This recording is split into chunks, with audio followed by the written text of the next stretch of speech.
beredar luas dari saudara AS melalui pengacaranya saudara Dodi Ike.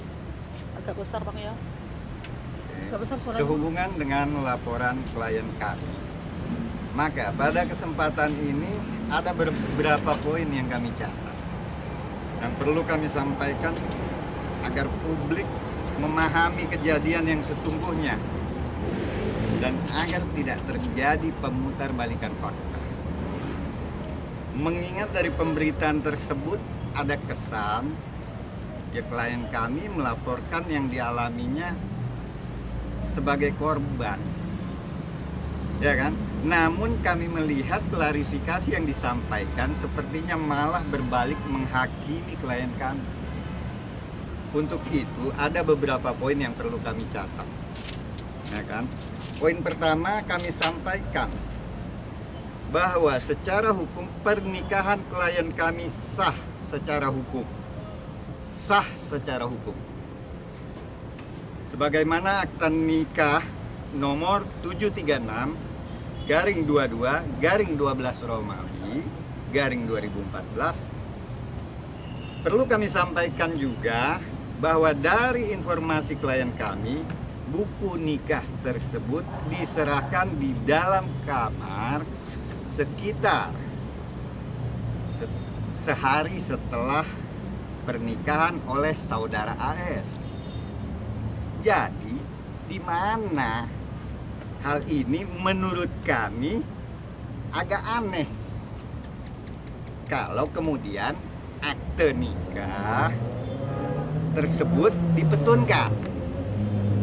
Poin kedua, kami tidak akan menanggapi semua statement yang beredar di luar LP kami yang terkait dengan dugaan tindak pidana menikah tanpa izin, pasal 279 KUHP. Serta, oke, ini kami skip karena tidak ada korelasinya. Hal ini telah kami serahkan kepada pihak kepolisian Polda Sumatera Selatan. Dan itu sudah masuk ranah Polda Sumatera Selatan. Tidak eloklah kami mengomentarinya. Ketiga, sebagai warga negara yang baik, yang dilindungi hukum, negara kita negara hukum yang berasaskan equality before the law.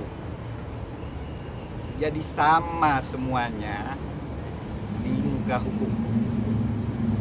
Jadi ya saudara AS bila merasa difitnah, merasa dicemarkan nama baiknya, silahkan tempuh jalur-jalur yang dia inginkan. Poin terakhir perlu dicatat, tolong jangan politisasi masalah ini ke ranah politik. Jangan politisasi. Ini murni pure masalah hukum. Tambahan atau seperti apa? Ini BAP awal. BAP awal. Oh. Di BAP yang tadi, apakah kita berharap akan sesuai dengan apa yang kita ini? Oke. Bang, terkait dari somasi yang diberikan oleh tanggapan kita seperti apa, Bang? Karena mulai dari hari Selasa dia sudah memberikan somasi. Di sini kan klien kami